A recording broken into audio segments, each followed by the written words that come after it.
அனைவருக்கும் அன்பான வணக்கம். நீங்கள் கேட்டுக்கொண்டிருப்பது கதையலை. வாசிப்பவர் ஹேமலதா ஜெகநாத். திரு கல்கி எழுதிய பார்த்திபன் கனவு, பாகம் 2, அத்தியாயம் 14. வயதான தோஷந்தான். அந்த நாளில் தமிழகத்தில் சைவ சமயமும் வைஷ்ணவ சமயமும் புத்துயிர் பெற்று தளிர்க்கத் தொடங்கியிருந்தன. இவ்விரு சமயங்களிலும் பெரியார்கள் பலர் தோன்றி திவ்யஸ்தல யாத்திரை என்ற விஜயத்தில் தமிழ்நாடெங்கும் யாத்திரை செய்து பக்தி சுடர் விளக்கு ஏற்றி ஞான ஒளியை பரப்பி வந்தார்கள்.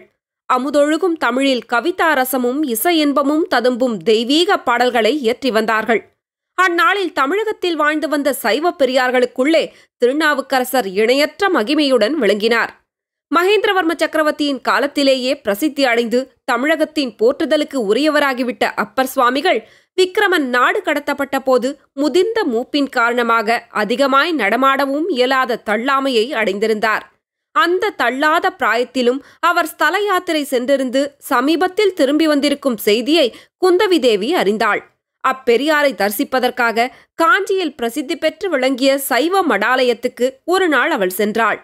முதிர்ந்து கனிந்த சைவப்பழமாக விளங்கிய அப்பர் சுவாமிகள் சக்கரவர்த்தியின் திருமகளை அன்புடன் வரவேற்று ஆசி கூறினார். அவரை பார்த்து குந்தவி, சுவாமி, இவ்வளவு தள்ளாத நிலைமையில் எதற்காக தாங்கள் பிரயாணம் செய்ய வேண்டும்? தாங்கள் தரிசிக்காத ஸ்தலமும் இருக்கிறதா? எங்கே போயிருந்தீர்கள் என்று கேட்டாள். அதற்கு அப்பர், குழந்தாய், தில்லைப்பதி வரையிலேதான் போயிருந்தேன். பொன்னம்பலத்தில் ஆடும் பெருமானை எத்தனை தடவை தரிசித்தால்தான் என்ன? இன்னும் ஒரு முறை கண்ணார கண்டு இன்புற வேண்டுமென்ற ஆசை உண்டாகத்தான் செய்கிறது. ஆஹா, அந்த ஆனந்த நடனத்தின் அற்புதத்தைத்தான் என்னவென்று வர்ணிப்பேன். அந்த பேரானந்தத்தை அனுபவிப்பதற்காக மீண்டும் மீண்டும் மனித பிறவி எடுக்கலாமே என்று கூறிவிட்டு பாதி மூடிய கண்களில் ஆனந்த கண்ணீர் பெருக பின்வரும் பாசுரத்தை பாடினார்.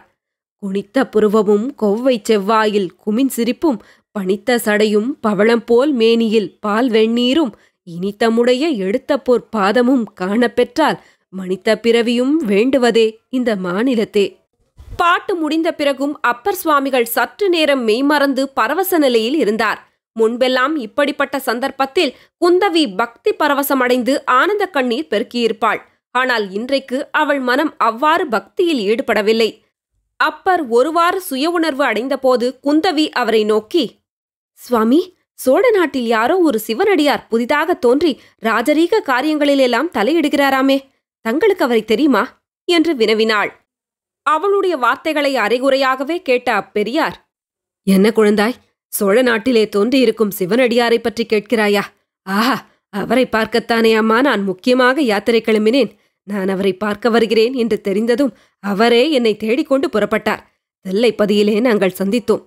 ஆஹா, அந்த பிள்ளைக்கு ஞான சம்பந்தன் என்ற பெயர் எவ்வளவு பொருத்தம்! பால்மணம் மாறாத அந்த பாலகருக்கு எப்படித்தான் இவ்வளவு சிவஞான செல்வம் சித்தி ஆயிற்று! என்ன அருள்வாக்கு! அவர் தாய்ப்பால் குடித்து வளர்ந்த பிள்ளை அல்லாமா, ஞானப்பால் குடித்து வளர்ந்த பிள்ளை.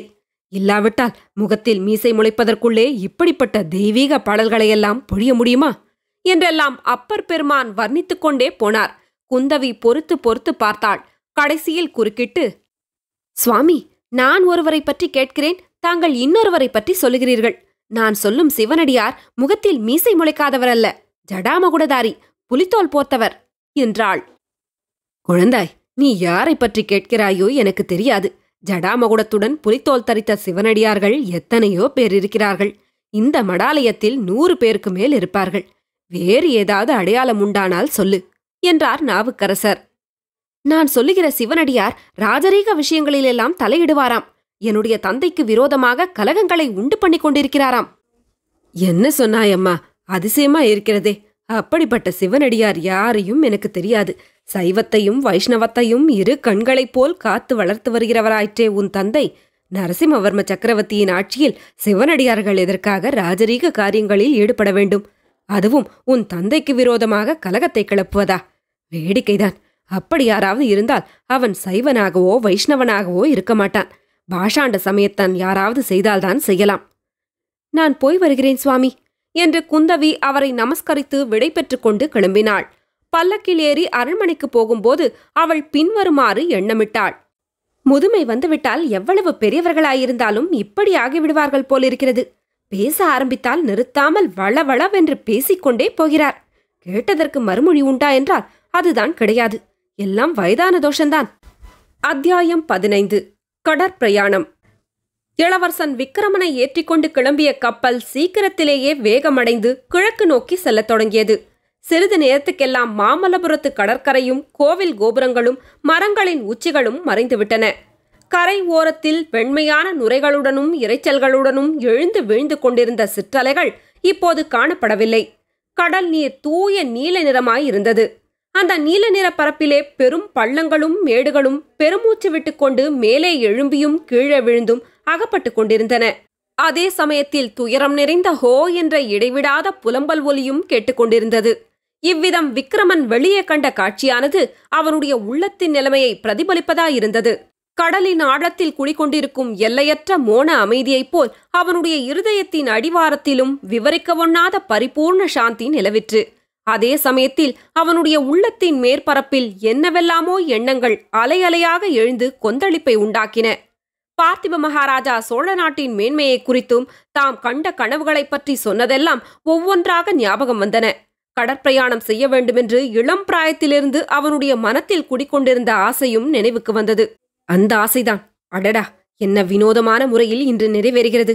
புலிக்கொடி கம்பீரமாக பறக்கும் பெரிய பெரிய கப்பல்களில் சோழ நாட்டு வீரர் படைகளுடன் பிரயாணம் செய்து கடல்களுக்கு அப்பாலுள்ள தேசங்களிலெல்லாம் வெற்றி கொடி நாட்ட வேண்டும் என்ற மனோரதத்துக்கும், இன்று பல்லவர்களின் சிங்கக்கொடி பறக்கும் கப்பலில் கையும் காலும் சங்கிலியால் கட்டுண்டு தேசப்பிரஷ்டனாய் பிரயாணம் செய்வதற்கும் எவ்வளவு தூரத்துக்கு எவ்வளவு தூரம்.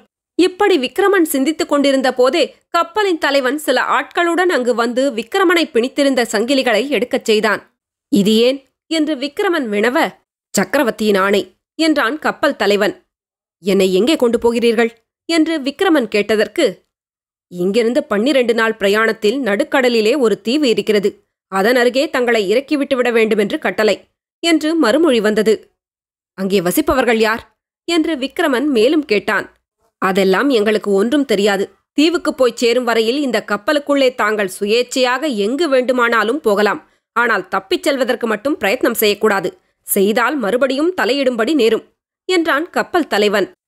விக்கிரமன் கப்பலுக்குள்ளே அங்குமிங்கும் சிறிது நேரம் அலைந்தான். மாலுமிகளுடன் பேச்சு கொடுக்க பார்த்ததில் ஒன்றும் பிரயோஜனம் ஏற்படவில்லை. அவர்கள் எல்லாரும் விக்கிரமன் சம்பந்தப்பட்டவரை ஊமைகளாகவே இருந்தனர். பின்னர் கப்பல் மேல்தளத்தின் ஓரமாக அவன் வந்து வானையும் கடலையும் நோக்கிய வண்ணம் முன்போலவே சிந்தனையில் ஆழ்ந்தான். அன்னை அருள்மொழியின் நினைவுதான் எல்லாவற்றிற்கும் முன்னால் நின்றது. அவர் இச்சமயம் என்ன செய்து கொண்டிருப்பார்? என்ன எண்ணிக்கொண்டிருப்பார்? தன்னுடைய முயற்சி நிஷ்பலனாய் போனது பற்றி ஏமாற்றமடைந்திருப்பாரா? பல்லவ சக்கரவர்த்தியின் முன்னிலையிலே தான் சிறிதும் பணிந்து போகாமல் பேசிய வீர வார்த்தைகளை கேட்டு பெருமை அடைந்திருப்பாரா? தன்னுடைய பிரிவை குறித்து வருத்தப்படுவாரா? எப்படியும் அவருக்கு ஆறுதல் கூற சிவனடியார் போயிருப்பார் அல்லவா? உடனே சிவனடியாரின் ஞாபகம் வந்தது. கப்பல் கரையை விட்டு கிளம்பிய தருணத்தில் அந்த பெரியவர் எங்கிருந்தோ வந்து குதித்து தமது திருக்கரத்தை நீட்டி ஆசிர்வாதம் செய்தாரே, அவருக்குத்தான் நம்மிடத்தில் எவ்வளவு அன்பு! சிவனடியாரை பற்றி நினைக்கும் போதே மற்றோர் உருவம் விக்கிரமனுடைய மனக்கண் முன் தோன்றியது. அது ஒரு பெண்ணின் உருவம்.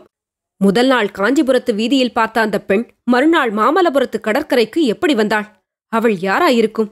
ஆஹா, அவளுடைய கண்கள்தான் எவ்வளவு நீண்டு படர்ந்திருந்தன! அந்த கண்களிலே கண்ணீர் துளித்து நின்ற காரணம் என்ன?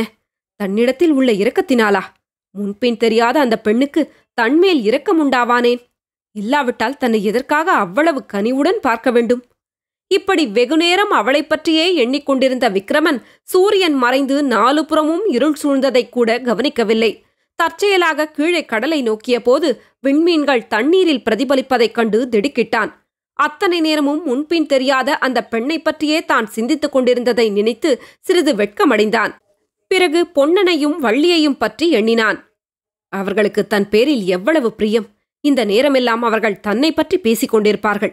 அல்லது ஒருவேளை வள்ளியின் பாட்டனை பற்றி பேசிக் கொண்டிருக்கலாம். அந்த கிழவனுக்குத்தான் என்ன தைரியம்! சோழ நாட்டு ஆண் மக்களெல்லாம் அவனைப் போன்ற வீரர்களாயிருக்கக்கூடாதா? இருட்டி ஒரு ஜாமம் ஆனபோது நீலக்கடலை செம்பொற்கடலாக செய்து கொண்டு கீழ்வானத்தில் சந்திரன் உதயமானான். பூரண சந்திரனில்லை, முக்கால் சந்திரன்தான்.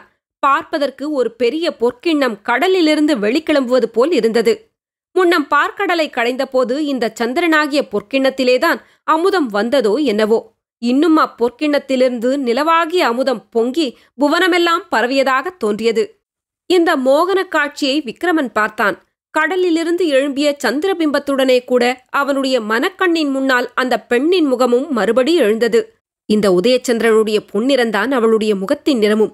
ஆஹா, அது என்ன அழகான முகம் என்ற எண்ணம் அப்போது விக்கிரமனுக்கு முதன்முதலாக தோன்றியது. அந்த பொன்முகத்தின் அழகை, அதை கவிந்திருந்த கருங்கூந்தல் எவ்வளவு நன்றாய் எடுத்துக் காட்டிற்று! ஆம், நிகரில்லாத சௌந்தரியம் வாய்ந்தவள் அந்த பெண். சித்திரத்திலும் சிலையிலும் கூட அத்தகைய திவ்ய சௌந்தரியத்தை காண்பது அரிதுதான். அவள் யாராயிருக்கும்? 12 தினங்கள் சென்றன.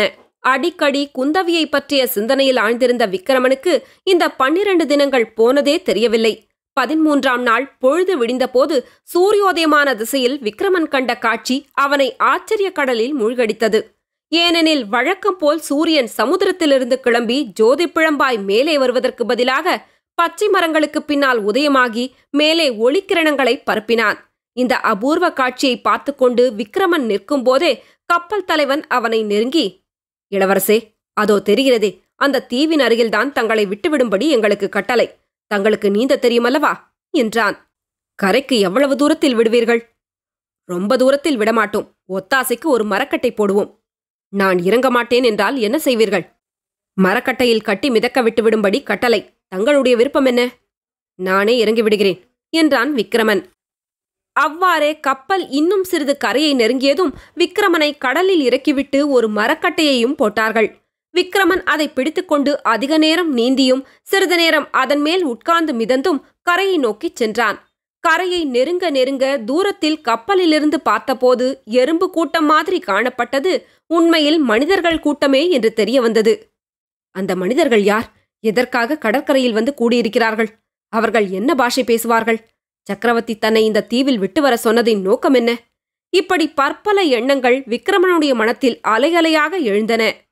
தொடரும். கதையலை உங்களுக்கு பிடிச்சிருந்ததுன்னா உங்க நண்பர்களோடும் உறவினர்களோடும் பகிர்ந்துக்கோங்க. நன்றி.